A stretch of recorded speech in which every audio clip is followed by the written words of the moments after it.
prepare to witness the Kalam subside as quickly as it's arisen. This is the great cost of the Kalam. In the name of God, the most gracious and compassionate. In June of this year 2020, Stephen Woodford of the channel Rationality Rules uploaded an interesting video which he titled, The Great Cost of the Kalam. In that video, Stephen argued that one cannot consistently argue for God's existence using the Kalam cosmological argument, while holding on to the concept of the freedom of human will. I so decided to present a careful criticism of his claim with a full explanation of where exactly the Muslim theologians, notably the scholar Ibn Taymiyyah, would have agreed and disagreed with it. Let's begin with Stephen's introduction. Stephen makes his conclusion clear at the very beginning. It's simply that the Kalam is incompatible with libertarian free will, and that therefore theists need to choose which of the two they'd like to keep and discard the other. I also think that it's a good idea to state the conclusion of my response before substantiating it later. So, here is my conclusion in full. I agree with Stephen on that libertarian free will is incompatible with the cosmological argument for God's existence, for libertarian free will is described by its proponents as a human decision that is not created or determined by God. Nonetheless, I believe that there is a distinction between libertarian free will, on the one hand, and free will, on the other. Free will, if defined as a human decision or choice that is not physically determined and is determined by God, is perfectly compatible with the cosmological argument for God's existence. Additionally, although I believe that our decisions and choices are not free or physically uncaused, I believe that they are decisions nonetheless. I so accept that we are morally responsible for our actions because they occur in us by those real decisions. Finally, although I side with Ibn Taymiyyah's theological determinism over Stephen's physical determinism, and although I believe the latter to be logically impossible, I nonetheless believe that neither position contradicts human moral responsibility. That was the summary of my position in a nutshell. Let's continue. Stephen then continues by defining his terms. He begins by defining what it means for a thing to begin to exist. To begin is to start doing something, to do the first part of something, and to exist is to have objective reality or being. When a sword is forged, for instance, it begins to exist when the steel is moulded. Now you might want to retort, no Steve, you're wrong, the sword began to exist in the mind of the swordsmith. To which I would respond, sorry bucko, we're both wrong, the sword began to exist in the mind of the first swordsmith 5,300 years ago. To which you might respond, no Steve, the sword began to exist billions of years ago when the elements that comprise it were forged in the centre of stars, and so on and so forth. The point being, of course, is that everything seems to be caused or contingent or determined by something else. This is a good point Stephen brings up.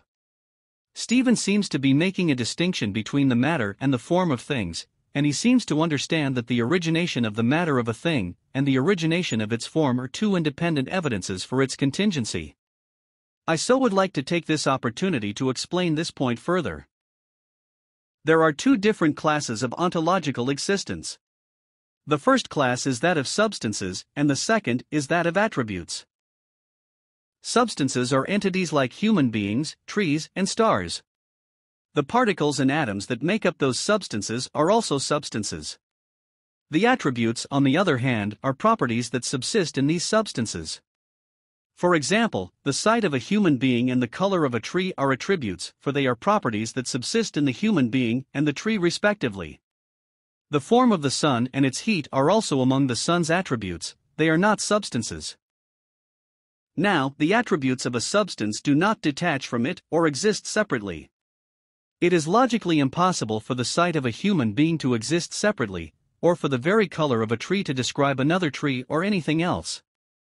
Still, it makes sense to say that God created those attributes, not as substances, but as properties that are inseparable from the subjects of their attribution. It is indeed the belief of monotheists that God created all things in the natural world, both the substances and the attributes that subsist in them. As an example, God created human beings and trees, and has therefore created their properties of sight, color, and motion. God also created the sun, and so it is He who created its form and its heat. All of the attributes of the substances which God has created are equally created by God. However, not all the attributes of substances are necessary to their existence. It is possible for many substances to lose or gain some of their attributes. For example, it is possible for a human being to gain knowledge after he is ignorant or become weak as he ages. In the same way, when a sword is forged by a swordsmith, its attribute, that is its form, begins to exist, but its substance does not. The substance had existed prior to its originated form as iron under the earth and in the earth's mountains. Therefore, theists believe that the substance of the sword and its form are equally created by God, but they also believe that the substance of the sword is created before its form. Now, because many atheists and agnostics think that the materials in the natural world are fundamentally unchanging, they may claim that the world may very well be eternal, self-sufficient, and without need for a creator. That is, because they believe that trees and human beings do not begin to exist as substances out of the earth and out of semen, but only begin to exist as forms and arrangements. They conclude that God is not needed as an explanation, for they are simply a rearrangement of already existing matter. I so find it especially helpful to clarify that the different parts of the natural world not only change in their attributes, that is, in their forms and arrangements, but that they also change as substances. For example, I find it useful to point out that the substance of iron begins to exist out of other materials in the center of stars and under the earth, and that it is therefore not eternal. Iron is an evidence of its eternal creator, for it begins to exist after its non-existence, just like all other substances in the natural world do. I also find it especially convincing to mention that physicists are in agreement over the fact that all matter in the natural world is changeable. Matter changes into radiation and vice versa in a process known as matter creation and annihilation. If so, all matter is changeable as a substance, it will not be eternal. The matter components will have a beginning, and everything they make up will also have a beginning. The different parts of the natural world will be created out of other things by God, as substances, down to their finest details and components, in a direct confirmation of the main arguments for God's existence that are mentioned in the Quran, by the prophets of God, and by their early followers. It would be very wonderful if someone is able to philosophically demonstrate the compatibility of the ancient and rather intuitive position, namely that substances change at the molecular level, with the modern scientific descriptions of change in the natural world. If people do begin to think in that way again, the challenges of atheism would be for many people largely solved. People would no longer find it necessary to resort to unsubstantiated claims of God creating things ex nihilo, or even refer to the subatomic level in order to demonstrate that matter changes. It would be enough to directly observe the universal signs of God, the origination of trees and animals, in order to realize that they are literally coming into existence before our eyes, and that they are therefore dependent on their creator. Until then, scientists can refer to the changes at the subatomic level in order to realize that the matter is created. Note that I am not saying that God's existence can only be demonstrated from the fact that things originate as substances. Although the theologian Ibn Taymiyyah argued that the origination of substances is a crucial evidence for God's existence, he believed that the originating attributes in creation are an evidence nonetheless, and that God's existence can therefore be inferred from the fact that the different parts of the natural world change in their attributes, forms, and arrangements. This is because these changes in the natural world are not uncaused. Every part we see of the natural world is causally dependent, and is subject to the influence of some other part. The form of the sword, for example, is not attributed to the material necessarily, it is made into the material instead. The occurrence of that new arrangement is conditional on external causes, meaning that the sword is not self-sufficient, but is dependent instead. This dependency lies at the heart of the arguments from design. Everything we see in the natural world is caused, moved, and rearranged by another. This surely calls for a designer who is not rearranged or caused.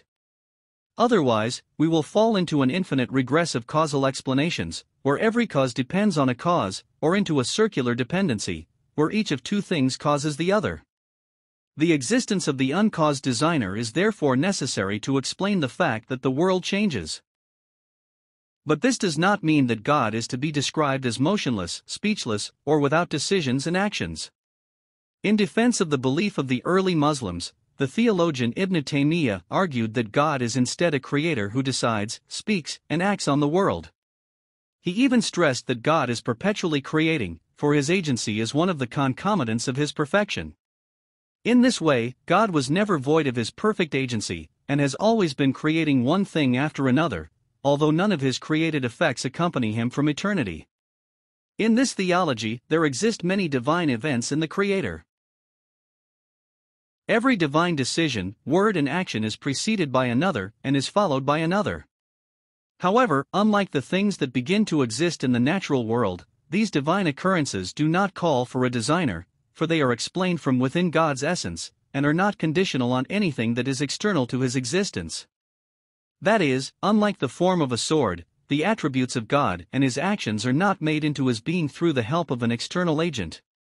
They are instead uncreated, uncaused by another, and deserved by God necessarily. Stephen then continues by defining causes. Everything seems to be caused or contingent or determined by something else. Talking of which, a cause is a person or thing that gives rise to an action, phenomena, or condition. It is a synonym of determinism. Stephen is mistaken when he claims that determinism is synonymous with causation. There is instead a distinction between the causes that are sufficient for their effects, on the one hand, and the causes that are insufficient for their effects, on the other. An insufficient cause is that cause which does not determine its effect. The existence of such a cause is not enough for the effect to occur. A sufficient cause, on the other hand, is a determining cause, meaning that its existence necessitates the existence of the effect. There is indeed no natural cause that is sufficient for its effect, because none of the natural causes act on their own.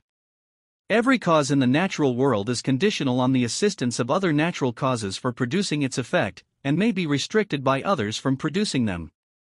In this way, no natural cause may be said to determine its effect. The only cause that may be said to sufficiently cause its effect is the will of God. This is because God alone acts on his own. Everything else is assisted, and may be restricted from its causal agency. This conditional nature of the different parts of the natural world, notices Ibn Taymiyyah, is one of the clear evidences for God's existence and oneness. The fact that the different parts of the world are insufficient, assisted and restricted, calls for an independent cause who is sufficient for himself and for others. Ultimately, there must exist something that is powerful in and of itself, something that acts independently, and on which the insufficient causes are said to fully depend. Otherwise, we would fall into the infinite regress of dependencies, where every natural cause depends on a preceding natural cause for its agency, or into a circular dependency, where the causes in the natural world benefit their agency from one another. If nothing in the natural world fits the description of self-sufficiency, it must be something that is above the natural world, the self-sufficient God. The sufficiency of a cause is one of the defining features of its being a creator. One of the defining features of a divine creative agency is to be sufficient for the created effect, such that the effect is brought into existence without assistance and is fully dependent on the creator. This means that no natural cause is truly a lord or a creator for its effect, for there exists no natural cause that determines its effect and fully maintains it. It is a synonym of determinism. So much so, in fact, that the Stanford Encyclopedia of Philosophy's entry on determinism is titled Causal Determinism, stating, "Causal determinism is, roughly speaking, the idea that every event is necessitated by antecedent events and conditions together with the laws of nature." This chain of events is, of course, the heart of all cosmological arguments, including the Kalam. The first premise of whatever begins to exist has a cause necessitates determinism in all things that begin to exist, including this sentence. This sentence began to exist when I spoke the first word, which in turn began to exist when I made the first sound, which in turn began to exist when I opened my mouth, and so on until proponents insist something didn't begin to exist. There seems to be a big misunderstanding on Stephen's part. The chain he mentions is only a chain of natural conditions. He seems to be thinking that God is merely one of many natural causes, and that he is only needed at the beginning of that chain. This is incorrect. God is not simply one of the many natural causes that work in partnership with the other causes, and may be replaced by others.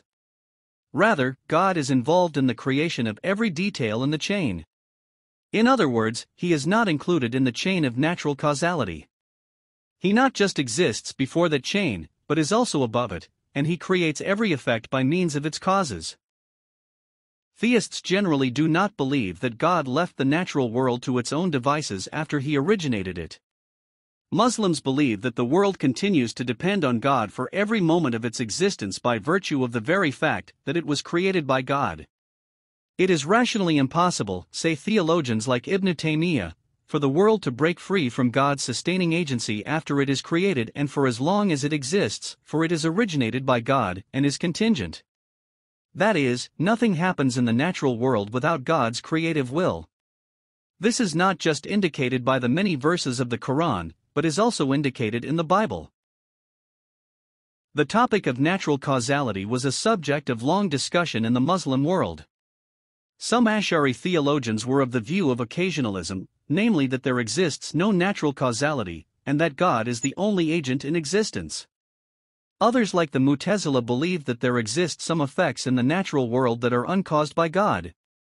The Muslim theologian Ibn Taymiyyah, in his formidable adherence to the original texts, was able to show without a shadow of a doubt that both positions were introduced into Islam long after the early generations.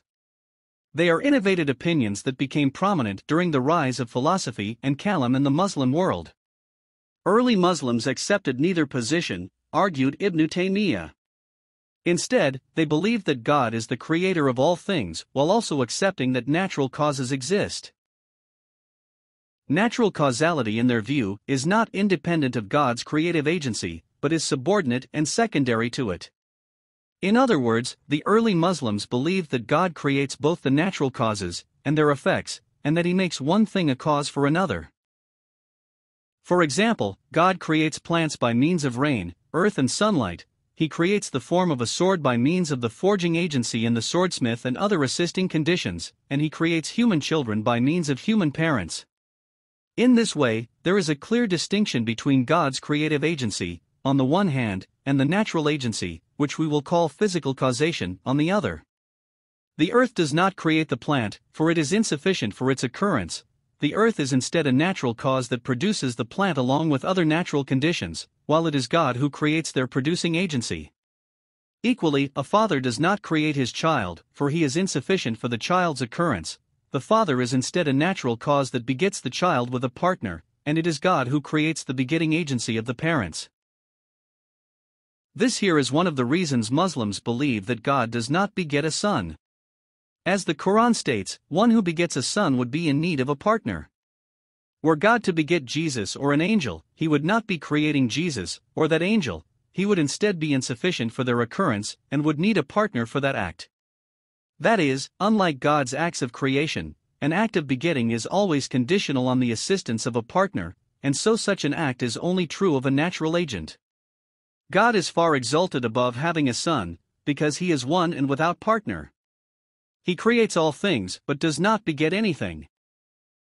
Stephen then says, if we have just one example of something beginning to exist without a cause, then this premise, and indeed the whole argument, falls apart. It is helpful to mention the following about Stephen's model of physical determinism. Physical determinism is logically impossible for many reasons, two of which have already been mentioned.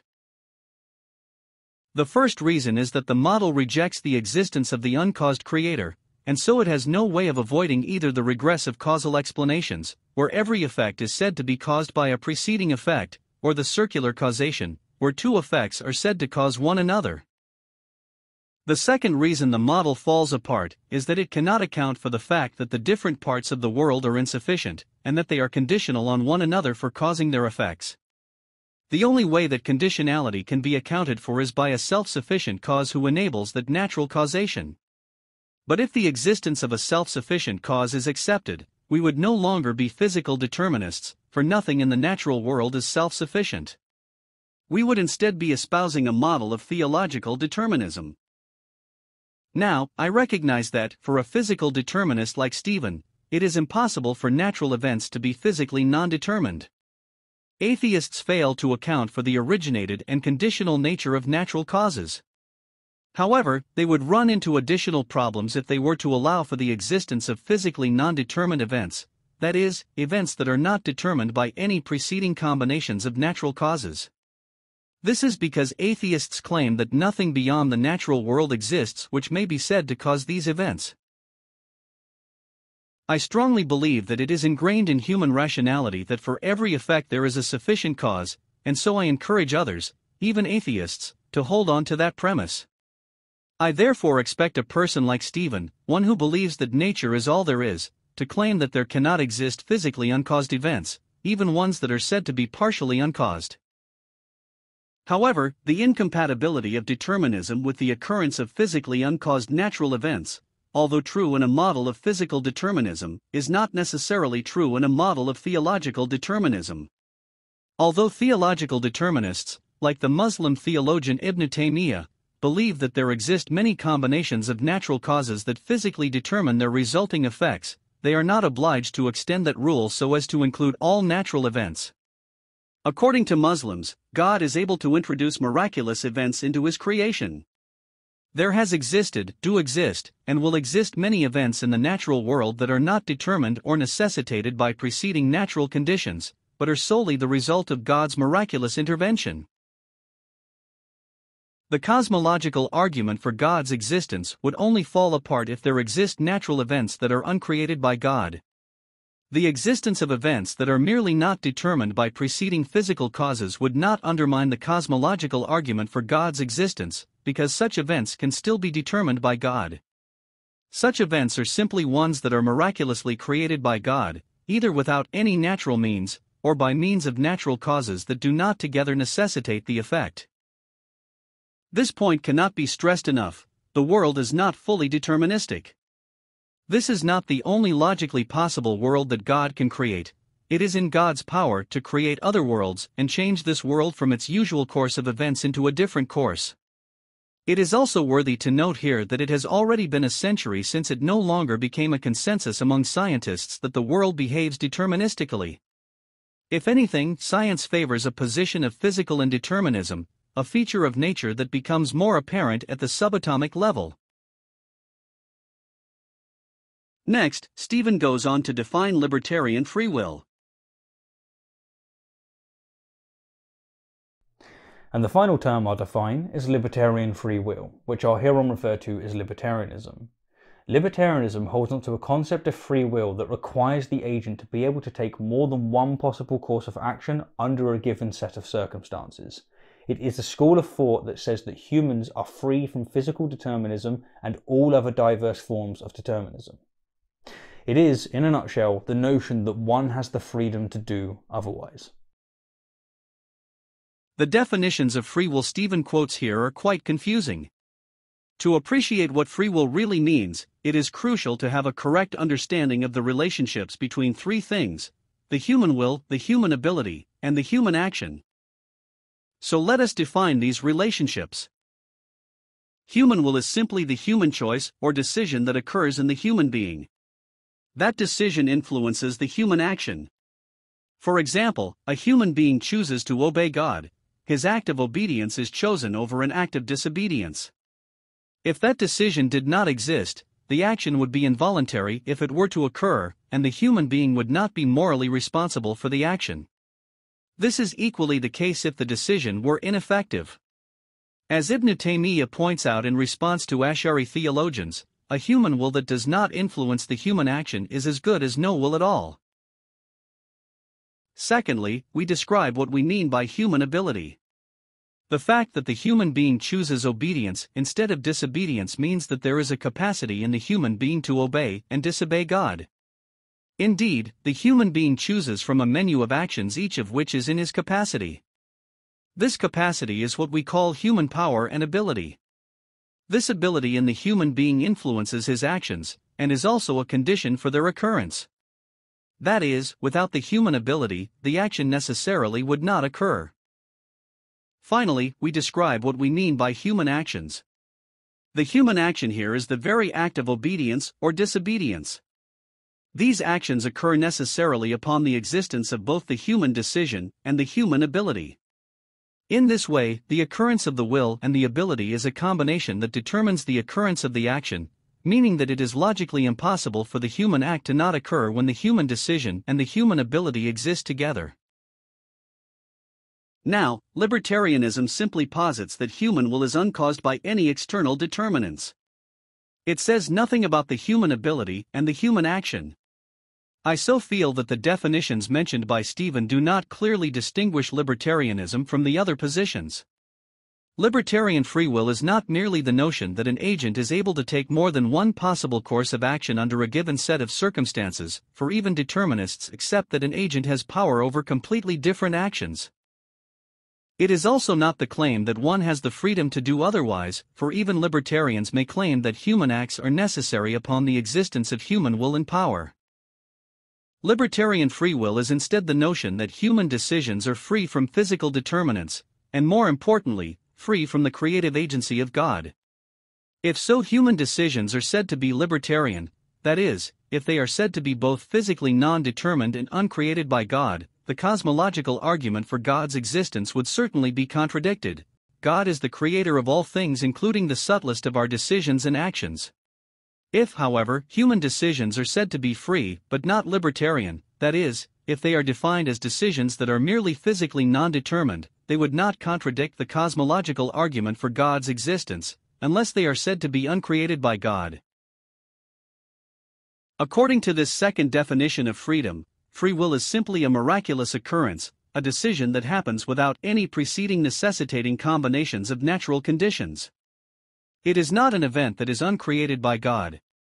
Free will, for example, would be the human will to repent to God even when all the negative conditions in one's nature and in the environment are in place. It would be one of the miracles which God creates, just like the fire miraculously did not burn Abraham when he was thrown into it, even after all the natural conditions were in place.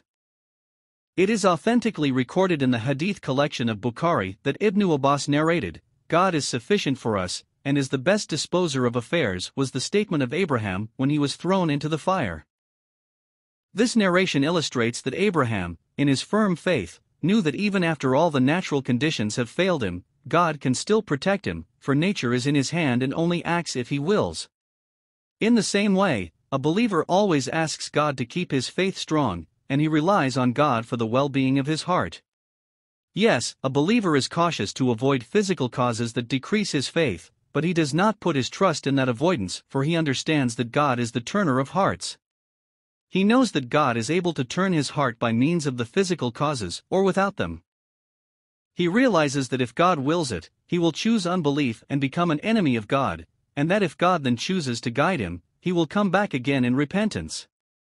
This is because he knows that God is the creator of all things, and has perfect control over all things. Stephen then quotes Theopedia as stating, "Libertarian free will means that our choices are free from the determination or constraints of human nature and free from any predetermination by God. All free will theists hold that libertarian freedom is essential for moral responsibility, for if our choice is determined or caused by anything, including our own desires, they reason, it cannot properly be called a free choice. Libertarian freedom is, therefore, the freedom to act contrary to one's nature, predisposition, and greatest desires. Responsibility in this view always means that one could have done otherwise." In truth, libertarianism and monotheism are incompatible, for a libertarian believes that some things in God's world are uncreated by God, whereas a monotheist believes that God is the creator of all things in the world. The fact that monotheists do not believe in libertarian free will, however, does not mean that they are required to believe that human beings are not moral agents or that they have no decisions. For example, Muslims believe that we are morally responsible for our actions despite the fact that all things in the world are predetermined by God. Why this is the case will be explained towards the end of this response, God willing. Now, libertarians claim that our decisions are non-determined in order to make room for human moral responsibility. Without that freedom, libertarians believe that human beings would not be morally responsible. Many people think that this reasoning is sound when it is in fact fallacious. In truth, human beings are only morally responsible for occurrences that are voluntary. A human being is morally responsible for his actions, for example, because they are voluntary, that is, because they occur by his will. But he is not morally responsible for the occurrence of his will, for that occurrence is not voluntary. A human being chooses his actions but does not choose his decisions. Now, because libertarians believe that the human will is physically non-determined, they should have more reason to believe that there exists no human volition by which the human being may choose the occurrence of some decision instead of another. They should therefore appreciate, just as others do, that they are not morally responsible for the occurrence of their decisions, regardless of whether that occurrence is said to be determined or non-determined, for that occurrence is involuntary and is not chosen by the human being. The position of libertarianism is therefore uncalled for the freedom of our will has no bearing on our moral responsibility. Whether our will is physically determined or not, we do not choose our will, and so we are not morally responsible for its occurrence, be it occurring necessarily or freely. We are instead morally responsible for our actions because they occur in us by our will. A thief, for example, is morally responsible for his act of stealing because it is a voluntary act that occurs by his decision. He is not morally responsible for the occurrence of his will to steal, because that occurrence is not voluntary. When one holds a thief responsible, one blames him for his act of stealing and not for the occurrence of his decision to steal. For example, one may scold a thief by saying to him, "Why did you steal?" For the only answer the thief may then give is that he chose to do so, a statement by which he would be admitting his guilt. One does not accurately scold the thief by saying, "Why did you choose to steal?" Yes, certain voluntary actions have positive effects on one's nature, which is in turn a cause that contributes to even better decisions in the future. But this does not mean that we choose the existence of our will over its non-existence. On the day of judgment, God will not hold us accountable for the occurrence of our decisions, but will hold us accountable for our voluntary actions and deeds. We will be judged for the actions we chose. We will not be asked about the occurrence of our decisions, the physical causes in our nature and in the environment that gave rise to them, or the determining agency of God by which He caused our decisions and resulting actions into creation. For this reason, a believer is only concerned in this life about his faith and actions, for it is those which he chooses. It is those deeds for which he will be judged in the court of God. Yes, a believer does train himself through noble acts and by reflecting on God's words, for he realizes that these good acts purify his nature and make it more inclined towards good decisions.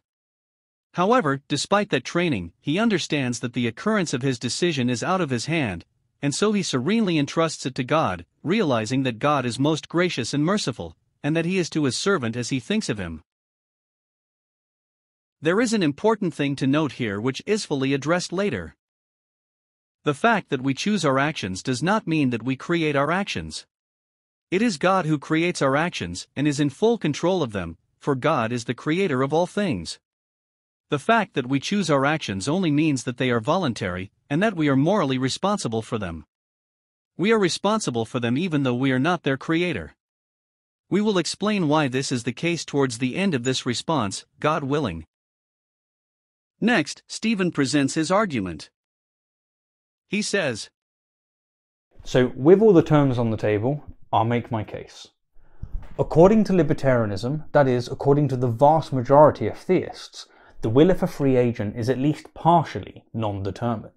Thus, by freely stating whatever begins to exist has a cause, you have demonstrated the contrary. You have proven its falsehood. You are contradicting your statement through the very means in which you express it. As we have already mentioned, our decisions will only contradict the cosmological argument for God's existence if they are uncreated by God. They will not contradict the argument if they are merely physically non-determined. A human decision will be compatible with the cosmological argument if it is both physically uncaused and determined by God. Note that I am not saying that our decisions are physically uncaused. I indeed believe that our decisions are caused by our nature and our surroundings. The nature of a human being is an important cause for his decisions. A good heart will give rise to good behavior, and a corrupt heart will give rise to the contrary. However, I also believe that many of these causes in our nature and in the environment are physically non-determined. For example, I believe that it is in God's power to restore a corrupt heart, miraculously, and without any means, such that the human being chooses faith and goodness when it is least expected. This, I believe, is not logically impossible. God is omnipotent, meaning that He has power to create all logical possibilities. It is also worthy to note that the freedom of the human will and the freedom of the human action are two separate questions. As Stephen well understands, libertarians do not have to claim that the human action is physically uncaused. Stephen's choice of words could therefore have been better. Instead of mentioning that it contradicts the Kalam cosmological argument to freely state its premise, it would have been better if he said that it contradicts it to freely choose to state it, for even libertarians agree that the human action is not free from the preceding combination of human decision and ability. Libertarians probably realize that the human action follows necessarily from the existence of both the human will and the human power, such that it is logically impossible for the human act to not occur upon the existence of the two. They probably agree with determinists on the fact that the human action is physically determined. Yes, because a human action is one of many alternatives that are included in the power of a human agent, it might be acceptable to claim that a human action is free, strictly in the sense that it is one of different possibilities, one of which is necessitated upon the existence of the human decision. In this context, stating the premise and not stating it may be described as free, in the sense that an able human agent would have necessarily stated it had he chosen to do so, but necessarily did not because he chose not to do it. This unusual definition of freedom, however, does not contradict the cosmological argument for God's existence, because freedom here is not defined as uncaused. Now, Stephen seems to think that most theists believe in libertarian free will. While he might be in a better position than I am to speak about the Christians where he is absolutely mistaken if he thinks that libertarianism was the doctrine of the original monotheists, namely the believers who were taught by Abraham, Moses, Jesus and Muhammad, may God elevate the mention of all. It is indeed an indisputable fact that the early Muslims, Jews, and Christians believed that God predetermines and creates all things. Any later interpretations that distort this original belief are rejected by a believer who wishes to follow in their footsteps. The vast majority of monotheists intuitively subscribe to the belief that God is the creator of all things. They know that nothing creates alongside or instead of God, for they know that God has no equivalent in the creation. If those theists make mistakes when they speak of the ambiguities, it is either because they are unaware of the subtleties, or because they have respect for some religious figure, a priest or an imam, who misunderstood the matter. They generally do not doubt monotheism because of the points Stephen mentions. The details surrounding libertarianism are only secondary to their faith in God. Theists will generally accept the truth on these issues whenever it is presented. Stephen then restates his argument in the following way. Or put it this way, assuming libertarianism, your act of stating the first premise of the Kalam was caused at least in part by your free will. But your free will was not caused by anything. Your free will is, by definition, not caused. It's non-determined. And again, remember, we need only one single example of something beginning to exist without a cause to nullify the Kalam. And so while we could bend completely over backwards to argue that, look, free will is only exercised in really, really rare conditions, or, you know what, off a choice, free will only constitutes a tiny percentage, any example whatsoever defeats the Kalam. Again, as we have already explained, if the subtlest event is said to occur in the world without being created by God, the cosmological argument would certainly be contradicted. However, events that are merely physically uncaused would not contradict the cosmological argument. Whether human decisions occur freely or are physically determined, they are created and determined by God nonetheless, and so they do not contradict the cosmological argument either way. Stephen then criticizes famous Christian apologists Frank Turek and William Lane Craig for being inconsistent. When people such as Craig and Turek insist in one breath that they have libertarian free will, you can do whatever you want. That's why you have free will. God loves you enough to give you free will. You can love him or reject him. That's up to you. A person is not morally responsible for an action which he is unable to avoid. But in the next breath insist upon the soundness of the Kalam. You're denying the law of causality. What's the law of causality? That every effect has a cause. Whatever begins to exist has a cause. They are guilty of playing tennis without the net. They are maintaining two mutually exclusive views. I too believe that Frank and Craig fall into a contradiction when they claim that human decisions are not created or predetermined by God, but I nonetheless believe that they are correct when they say that God is the creator of all things. However, I cannot help but see that Stephen is stressing the tiny details and ignoring the obvious. I too share your concern towards Christians who believe in libertarian free will, Stephen, but I am more forgiving toward this blunder than I am towards their other more serious claims. Frank and Craig not only claim that human decisions are uncreated and non-determined, they instead more seriously claim that a human being, Jesus the Son of Mary, was uncreated by God. That is a far more serious claim and more clearly contradicts the cosmological argument for God's existence. If it is allowed that Jesus is uncreated, the other creations of God should equally be allowed to be uncreated by God, and the main evidence for God's existence in creation will fall apart. The adoption of libertarianism is insignificant in comparison with these other more serious errors. Although Christians still have remnants of truth in their theology, they are today very confused about the fact of God's oneness and the reality of the day of resurrection. They have largely distorted the laws of God, and they are also many times unaware of the signs of Muhammad's prophethood. I so encourage you to look into Islam as an alternative, and especially into the works of the Muslim scholar Ibn Taymiyyah. You will find there many satisfying answers which you will not find with today's Christians. Now let us analyze the last and most interesting part of Stephen's video. Stephen concludes his argument with the following. So to such theists, I would like to say the following. Make your choice. You can't have your cake and eat it too. What's it going to be? Free will or the Kalam? Will you exercise free will to reject the Kalam, or are you determined to reject free will? As a determinist myself, I have to say, the choice is not yours. The way you concluded your argument, Stephen, reveals to me that you do not believe that human beings are morally responsible. This is a big mistake that should be addressed. While you are correct to point out that theists should not believe that anything in this world, even the subtlest of our decisions, is uncreated by God, and while you are also correct to claim that our choice must have a sufficient cause that is external to its existence, you are absolutely mistaken when you claim that our actions are not our choosing. There exist real decisions in the human being by which monotheism and libertarianism are accepted or rejected. The choice is really ours. That is, we really choose our actions even though the choice is predetermined. The acts of human beings and other willing agents happen by those real choices, and this is why an atheist is held responsible for rejecting God's existence. In defense of the belief of the early Muslims, the theologian Ibn Taymiyyah argued that God creates human beings and all of their attributes, such as their sight, knowledge, power and will. Just as God is the one who creates the human being, he is the one who creates the power and the decision in the human being, and then creates the human action by means of the two.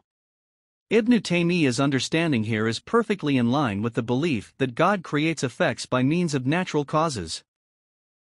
But how then is the human being to be held morally responsible for his actions if they are created by God?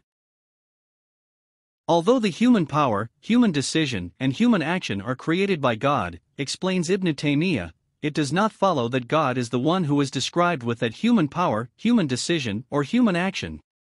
The three are attributed to the human being as descriptions, and to nothing else. God is described only as the one who creates the three, and he does so by a divine will and power that are distinct from those that are made to exist in the human being. In other words, when a human being chooses to sin, it is the human being who is described as the sinner, and as the one who decided to sin, and it is therefore the human who is morally responsible for the sin. God is only described as the one who creates the sinful act, and the human decision to do so, but he is not described as the one who sinned or chose to sin. Likewise, when a human being chooses to pray, it is the human being who is described as the one who prays and chooses to pray.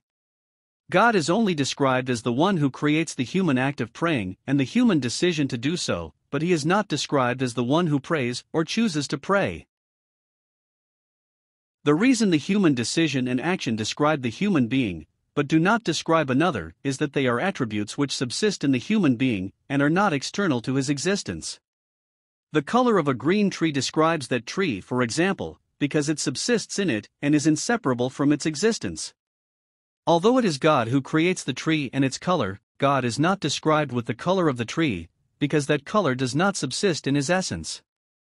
God is instead described with a divine ability to create green trees, a divine decision to create them, and a divine creative agency by which he brings them into existence out of the earth. It is those divine attributes which are inseparable from God that describe his essence, not the green color which is separate and is a creation of God. In the same way, God is described with a divine ability and decision to cause a human being into choosing obedience, and a divine creative agency by which he makes that human being choose obedience. It is those divine attributes that describe God, it is not the human choice or act of obedience. A human decision describes a human being because it subsists in the human being and only because it subsists therein. Regardless of how the decision was caused and what caused it, and regardless of whether the human decision occurs freely or necessarily, the human being is described with that decision nonetheless, for it subsists in him and in nothing else. This explains why the human being is perfectly described as a willing agent even though his will is necessitated by external determinants. This is also why God is described as a willing being despite the fact that his will is a necessary conclusion of his perfect nature. The necessity of the will of God does not render him a non-willing being. Instead, God is described as having divine decisions. He really chooses and really creates by his will. His actions are really voluntary, even though all of his attributes are necessary concomitants of his perfection. But unlike the agency and decisions of human beings, all of the divine attributes of God are praiseworthy. God is praised for his attributes because they are maximally perfect and without any flaw or deficiency. For example, God is praised for his decree and his acts of creation, because they occur for wise purposes and are consistent with his perfect mercy and justice. This is unlike human acts and decisions, for they are imperfect and at times blameworthy. Now, an important question arises here in the minds of many skeptics. If God is perfect, why does he decree that some people choose evil and end up in the hellfire? A perfect God, they claim, must deal with all people equally such that they all end up in the garden. In truth, a perfect God is not obliged to give equally to all of his creation. God is not obliged to show mercy equally and in the same way to all people.